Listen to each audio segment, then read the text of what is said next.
আমার না খুব ইচ্ছে খেতে করছে, একটু খেতে দাও না। কি খেতে দেব? কি খেতে চাও বলো? ওই যে তোমার ওই দুটো খেতে দাও, খুব ইচ্ছে করছে এই দুটো খেতে। ছি ছি ছি, কি অসভ্য হয়ে গেছো তুমি। হানিমুনে এসেও এসব কথা বলছো? আরে হানিমুন দেখেই তো আমার বেশি করে খেতে ইচ্ছে করছে, না খেলে শক্তি পাবো কোথায়? অত শক্তির দরকার নেই। এইসব বাজে কথা বাদ দিয়ে চলো বিচ থেকে ঘুরে আসি। আমার কাজের কথা তোমার কাছে বাজে কথা মনে হয়? আমার শক্তি না থাকলে তুমি সুখ পাবে কি করে? হায় আল্লাহ, কি জামাই দিলে আমায়, এর মুখে দেখে কিছুই আটকায় না। শোনো, লজ্জা শরমের মাথা তো খেয়েই ফেলেছো, এখন চলো, বাহিরের মাথা ঠিক হবে। আমার লজ্জা শরম অনেক আগেই গেছে, এখন তাড়াতাড়ি আমায় খেতে দাও, নয়তো আমি একদম জোর করে নিয়ে খাবো। তাই না? জোর করে খাবে? আচ্ছা, কি জোর করে খাবে শুনি। ওই যে তোমার ওই ঝুলে থাকা দুটো। রাজের কথাটা সম্পূর্ণ হবার আগেই রুহি রাজকে উদ্দেশ্য করে একটা চোখ রাঙানি দিল। রাজ চোখ রাঙানি খেয়ে কথা সম্পূর্ণ হবার আগেই নিজের মুখ বন্ধ করে নিল। রাজ আর রুহির স্বামী স্ত্রী, তাদের বিয়ে হয়েছে সবে মাত্র 2 মাস হয়েছে। বিয়ের আগেও তাদের ভালোবাসার সম্পর্ক ছিল প্রায় 2 বছর। 2 বছরের প্রেমের পর তাদের প্রেম বিয়ের মাধ্যমে পূর্ণতা পায়। বিয়ের পর তাদের দুজনের হানিমুন যাবার প্ল্যান ছিল, আর সেটা এখন পূর্ণ হয়েছে। কিন্তু হানিমুনে এসে সব কাপলদের মতো রাজ আর রুহির মাঝে কিছুই হয়নি। রাজ রুহির থেকে একটু খাবার চাইতেই রুহি রাজকে কথা শুনিয়ে দেয়। রাজ রুহি না করে দেওয়ায় খানিকটা অভিমান করে বসে। রাজ অভিমান করে গাল ফুলিয়ে নিতেই রুহি রাজকে উদ্দেশ্য করে মিষ্টি কণ্ঠে বলতে লাগলো। ওরে আমার দুষ্টু বর দেখে আমার উপর রাগ করেছে। তা বড় সাহেব, আপনি কি নিয়ে এত অভিমান করছেন? আমি কোনো কারণে অভিমান করিনি, আমার এমনিতেই মনটা ভালো লাগছে না, তুমি গিয়ে ঘুরে আসো। হানিমুনে কি আমি একা একা এসেছি নাকি যে একা ঘুরতে যাব? আমার সাথে তোমারও যেতে হবে। আমি কোথাও যেতে পারবো না, আমার মুড নেই কোথাও যাওয়ার। এইসব কথা বললেই তো হলো না। আমি তো আজ কোনো বারণ শুনছি না। আমার সাথে যেতে হবে মানে যেতেই হবে।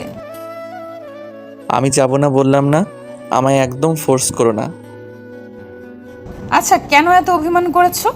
আমার থেকে কি খেতে চেয়েছো সত্যি করে বলো তো। কেন তুমি জানো না আমি তোমার থেকে কি খেতে চেয়েছি? না, জানি না। তুমি বলো কি খেতে চেয়েছো। আমি তোমার থেকে ওই যে ওই দুটো খেতে চেয়েছি। কোন দুটো? নাম কি? নাম ধরে বলো, আমি এমন করে বললে বুঝতে পারবো কেমন করে? আরে বুঝতে পারলে না? ওই দুটোর কথা বলছি, যেই দুটো তুমি সাগরের পাড়ে ঘুরতে গিয়ে নিয়েছিলে। মানে, তুমি আচার খাওয়ার কথা বলছিলে? ওটাই খেতে চেয়েছি। রাজের কথাটা শুনে রুহি একটু চমকে যায়, কারণ রুহি ভেবেছে রাজ অন্য কিছু বোঝাতে চাইছে। আর তাছাড়া ও রাজ এমনভাবে কথাটা বলেছে যে কেউ ভাববে রাজ অন্য কিছুর কথা বলেছে। হানিমুনে এসে তো আর কেউ আচার খেতে চায় না, বরং আদর খেতে চায়। রুহিও সেটা ভেবেই রাজকে বারণ করে দিয়েছে, কিন্তু এখন তো ব্যাপারটা অন্য কিছুই পেল। রাজ কথাটা শেষ করতেই রুহি রাজের দিকে তাকিয়ে হেসে ফেলল। রাজ এতটা পাগল সেটা রুহি আগে জানতো না।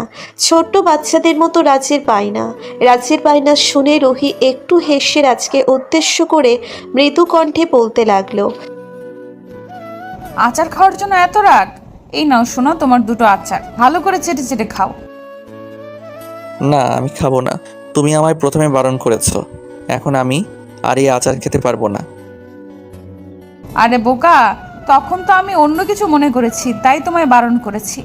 এখন তো দেখছি তুমি অন্য কিছু না বরং আচার খেতে চেয়েছো। অন্য কিছু মানে? অন্য কি ভেবেছিলে? আরে ওসব তোমায় বুঝতে হবে না, তুমি আচার খেয়ে নাও, তারপর চলো আমরা ঘুরে আসি। না আমার জানতে হবে তুমি কি ভেবেছিলে, বলো না একটু প্লিজ। আমি তো ভেবেছিলাম তুমি কোনো দুষ্টু বুদ্ধি মাথায় এঁকে বসে আছো আর সেটাই চাইছো, তাই বারণ করেছি। ওরে তাই? দেখছো, তুমি সারা দিন ওসব চাও বলে তোমার মাথায় ওসব আসছে।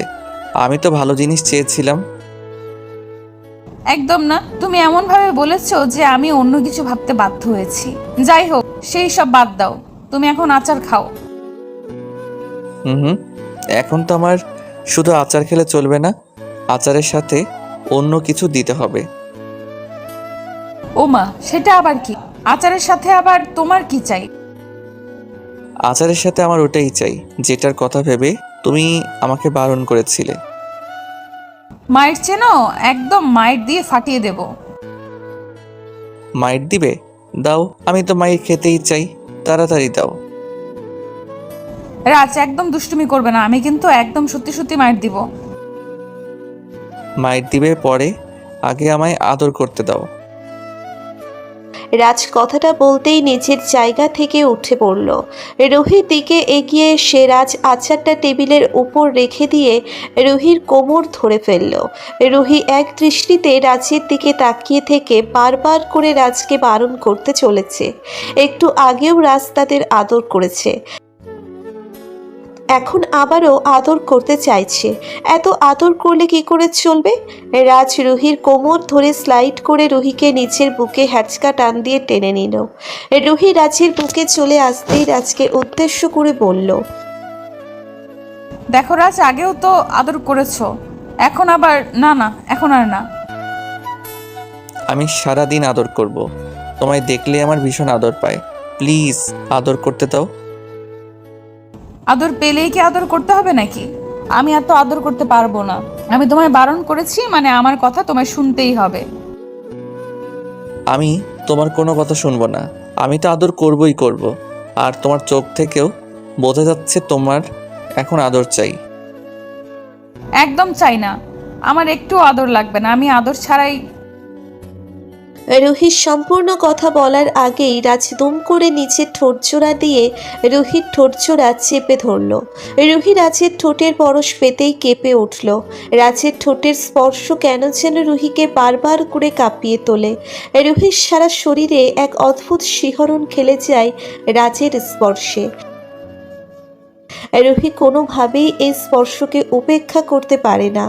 রাজ আপন মনে রুহির ঠোঁটজোড়া নিচের দখলে নিয়ে পাগলের মতো করে রুহির ঠোঁট খেতে লাগলো। রুহি যদিও প্রথম প্রথম বারণ করেছে, কিন্তু এখন আর একটু ইচ্ছে করছে না তার কোনো বারণ করতে। বরং রাজের এই পাগলামিতে রুহি ভীষণ শান্তি অনুভব করছে। রাজ রুহির ঠোঁটের উপর নিজের ঠোঁটজোড়া ছুঁয়ে দিয়ে আরো গভীরভাবে চুমু খাচ্ছে। রুহিও রাজের সাথে সমানভাবে রেসপন্স করছে। রাজ রুহির ঠোঁটের চুমু খেতে খেতে রুহির কোমরের উপর ভালো করে হাত বুলিয়ে আর দিতে থাকলো। রুহির সারা শরীর যেন একদম বেঁকে উঠেছে। রাজের হাতের স্পর্শে রুহির পুরো শরীরের মাঝে এক অজানা ভালো লাগা জন্মেছে। রুহি আর নিজেকে ধরে রাখতে পারছে না।